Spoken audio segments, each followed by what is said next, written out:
Hello friends, அனைவருக்கும் வணக்கம். இன்றைய நாள் அனைவருக்கும் இனிய நாளாக அமையட்டும். வெல்கம் டு மை சேனல் ஆச்சி மலர்கொடி. எல்லோரும் எப்படி இருக்கீங்க? நல்லா இருக்கீங்களா?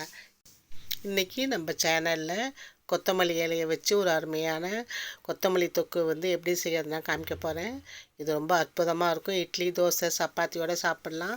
சாதத்துலேயும் பிசைஞ்சு சாப்பிட ரொம்ப அற்புதமான ருசியாக இருக்கும். இந்த கொத்தமல்லி தொக்கு பிகினர்ஸோட செய்யலாம். ஈஸியாக ருசியான ரெசிபி இது. என் வீடியோ ஃபஸ்ட்டு பார்க்குறவங்க சப்ஸ்கிரைப் பண்ணிவிட்டு பாருங்கள். அப்படியே பக்கத்தில் உள்ள பெல் ஐக்கானையும் கிளிக் பண்ணிவிட்டு ஆல் பட்டனையும் கிளிக் பண்ணுங்கள். அப்போ தான் நான் போடுற வீடியோலாம் உங்களுக்கு உடனுக்குடன் வரும். வாங்க வீடியோக்குள்ளே போகலாம். இப்போ நான் ஒரு கட்டு கொத்தமல்லி வாங்கியிருக்கேன். ஒரு கட்டில் செஞ்சு வச்சுருந்தீங்கன்னா ஒரு மாதத்துக்கு நல்லா வரும். ஃப்ரிட்ஜில் ஸ்டோர் பண்ணி வச்சுக்கணும். இதை நீங்கள் நம்ம இந்த கொத்தமல்லி தலையை வாங்கினோன்னே இந்த கட்டை பிரிச்சுட்டு இதில் உள்ள புல்லெல்லாம் இருக்கும் இடையில, அதெல்லாம் க்ளீன் பண்ணிவிட்டு சுத்தமாக என்ன செய்யணும், வேரெல்லாம் கட் பண்ணிவிட்டு இலையை மட்டும் கிள்ளி எடுத்துக்கோங்க. இந்த தண்டையும் சேர்த்துக்கலாம். இந்த தண்டுலேயும் நல்லாயிருக்கும். இந்த இது துவையலில் சேர்த்துக்கிறதுக்கு நல்லா இந்த தண்டோடு வெட்டி போட்டுருக்கேன். வேரை மட்டும் கட் பண்ணிவிட்டு நல்லா தண்ணி ஊற்றி 4-5 தண்ணி ஊற்றி அலசணும். ஏன்னா மண் தூசியெல்லாம் இருக்கும். அலசிட்டு எடுத்து வச்சுருக்கேன். இந்த தொக்கு நல்லா காரஞ்சாரமாக இருக்கிறதுக்காக நான் ஒரு கட்டு கொத்தமல்லி தலைக்கு 10 மிளகா வச்சுருக்கேன். புளி ஒரு சின்ன நெல்லிக்காய் அளவு புளி ஊற வச்சுருக்கேன். பூண்டு, இஞ்சி, இந்த பொருள்கள் தான் இந்த தொக்குக்கு தேவையான பொருள். ரொம்ப குறைஞ்ச பொருள், ரொம்ப ஈஸியாக செஞ்சிடலாம். வீட்டில் உள்ள பொருள்கள் தான். இப்போ இது நம்ம தொக்கு அரைக்க ஆரம்பிக்கலாம். நான் இந்த தொக்கு நல்லா காரஞ்சாரமாக இருக்கும். அப்போ தான் நல்லாயிருக்கும் சாப்பிட்றதுக்கு. நாக்கு செத்து இப்படி உடம்பு சரியில்லாமல் இருக்கிறவங்கெல்லாம் நாக்கு சப்புன்னு இருக்கும். அப்போ இந்த தொக்கு வச்சு சாப்பிட்டா நல்ல சாப்பாடு செல்லும். மிளகா, இஞ்சி போட்டிருக்கோம், ஒரு துண்டு இஞ்சி. ஒரு பூண்டை தோல் உரித்து வச்சுருக்கேன், அதையும் சேர்த்துக்கிட்டேன்.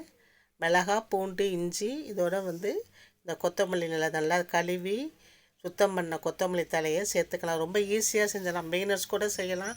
நல்லா வச்சுருந்து சாப்பிடவும் இட்லி, தோசைக்கெல்லாம் உடனடியான தொட்டுக்கைக்கு இது அற்புதமான தொக்கு. இது ஈஸியாக செய்கிறதுல ருசியாகவும் இருக்கும். அதான் ரொம்ப அற்புதமான விஷயம் இதில். இப்போ நான் கொத்தமல்லி தலையை வச்சுட்டு இந்த ஊற வச்ச புளியை தண்ணியோடு சேர்த்துக்கிறேன். தண்ணி இதுக்கு அதிகம் சேர்க்க வேண்டாம். தொக்கு நம்ம இதை அடுத்து நம்ம எண்ணெய் சட்டியில் போட்டு வதக்கணும். தண்ணி அதிகம் சேர்க்க வேண்டாம். அது தேவையான அளவு கல் உப்பு போட்டுக்கோங்க. இது போட்டுக்கிட்டு இப்போ நம்ம இதை அரைச்சி எடுத்து வச்சுப்போம். ஒரு தடவை அரைச்சி எடுத்து வச்சுட்டிங்கன்னா அப்போ ஒரு மாதத்துக்கு நமக்கு வேலை மிச்சம். ரொம்ப ருசியான சாப்பாடு வீட்டில் ரெடிமேடாக உடனே கிடைக்கும். இப்போ இந்த மிக்சியில் அரைச்சி கொண்டு காமிக்கிறேன் உங்களுக்கு. தண்ணி ஊற்ற வேண்டாம். இந்த புளி தண்ணியே போதும். இந்த அளவுக்கு அரைச்சிருக்கேன் நான். தண்ணி ஊற்றாமல் உள்ள இதாக இருக்குது பாருங்கள். ஏன்னா இலை மிக்சியில் அடிப்படுறப்ப கொஞ்சமாயிடும். இப்போ நம்ம இதை தாளித்து போடும். இப்போ வானலியை வச்சு அடுப்பில் நல்லெண்ணெயில் செய்யுங்க. நல்லெண்ணெய் தான் இந்த தொக்குக்கு நல்லாயிருக்கும். கொஞ்சம் கூடவே ஊற்றிருக்கேன். இப்போ இந்த தாளிப்புக்கு ஒரு ஸ்பூன் நல்லா எண்ணெய் காஞ்சி வந்துட்டு ஒரு ஸ்பூனு உளுந்தும் கடுகும் போடுறேன். உளுந்தும் சேருங்க, அப்போ தான் நல்லாயிருக்கும் தாளிக்கிறதுக்கு. நீங்கள் தனித்தனியாக கடுகு இருந்தால் கடுகு ஒரு ஸ்பூன், உளுந்து ஒரு ஸ்பூன் போட்டிருக்கோம். இப்போ கடுகு பொரிஞ்ச உடனே ஒரு கொத்து கருவேப்பிலை போட்டுக்கோங்க. இந்த கொத்தமல்லி தழை தொக்கு அந்த வாசனையே நல்லாயிருக்கும் சாப்பிட. நெய் ஊற்றி பிசைஞ்சு சூடான சோத்தில் சாப்பிட்டவங்க ரொம்ப நல்லாயிருக்கும். இப்போ கருவேப்பிலையும் பொரிஞ்சோடனே கொஞ்சம் பெருங்காயம் சேர்த்துக்கோங்க. பெருங்காயம் நல்லா எண்ணெயில் பொரிஞ்ச உடனே இப்போ நம்ம மிக்சியில் ஜாரில் அரைச்சி வச்சுருக்கிற இந்த கொத்தமல்லி தொக்கு இதில் சேர்த்துக்கலாம். நம்ம இப்போ அடுப்பு சிம்மில் இருக்கட்டும். இந்த கொத்தமல்லி தொக்கு என்ன ஆகும்னா அடுப்பு பெருசாக இருந்தால் தெரிக்கும் மேலெல்லாம். அது கொதித்து வர அதனால் அடுப்பை சிம்மில் வச்சுக்கோங்க. அப்படியுமே இது சுண்டி வர்றப்ப தெரிக்கும் தான் உங்களுக்கு. இப்போ இதில் ருசி இதெல்லாம் தூக்கி கொடுக்கறதுக்கு நல்லா காரசாரமாக இருக்கிற தொக்குங்கிறதால ஒரு சின்ன துண்டு வெல்லமும் சேர்த்துக்கிறேன். வெல்லம் சேர்த்துட்டு நல்லா கலரி விட்டுக்கோங்க. இல்லை பெருங்காயமும் வெல்லமும் சேர்த்துருக்கோம் தாளித்த பிறகு. இப்போ என்ன செய்யணும், இப்போ சைடில் தெறிக்க பாருங்கள். நம்ம கையில் கிட்ட வந்தால் மேலெல்லாம் தெறிக்கும் அது. இப்போ அதனால இதை ஒரு மூடி போட்டு அடுப்பை சிம்மில் வச்சுட்டேன். மூடி போட்டு வேக வைக்கணும். ஒரு 5 நிமிஷம் 10 நிமிஷமாவது ஆகும் இது சுண்டி வர்றதுக்கு.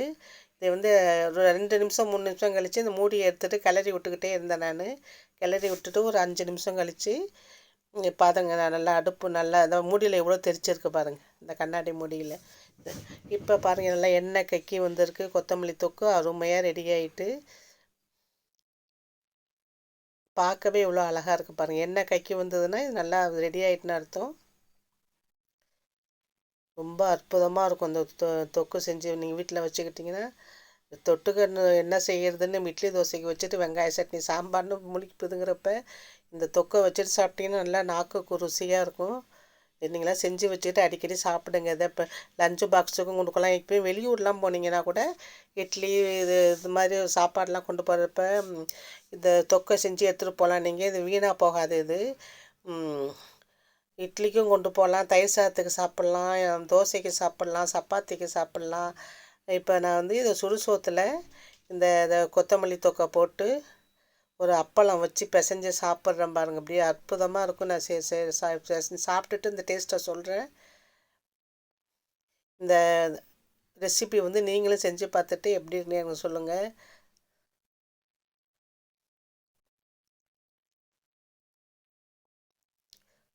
சாப்பிட்டு பார்த்தா ரொம்ப அற்புதமாக இருக்கும் ருசி. இந்த கொத்தமல்லி தொக்கு வீடியோ உங்களுக்கு ரொம்ப பிடிச்சிருந்ததுன்னா சப்ஸ்கிரைப் பண்ணுங்கள், லைக் பண்ணுங்கள், ஷேர் பண்ணுங்கள். தேங்க்ஸ் ஃபார் வாட்சிங். வாழ்க வளமுடன்.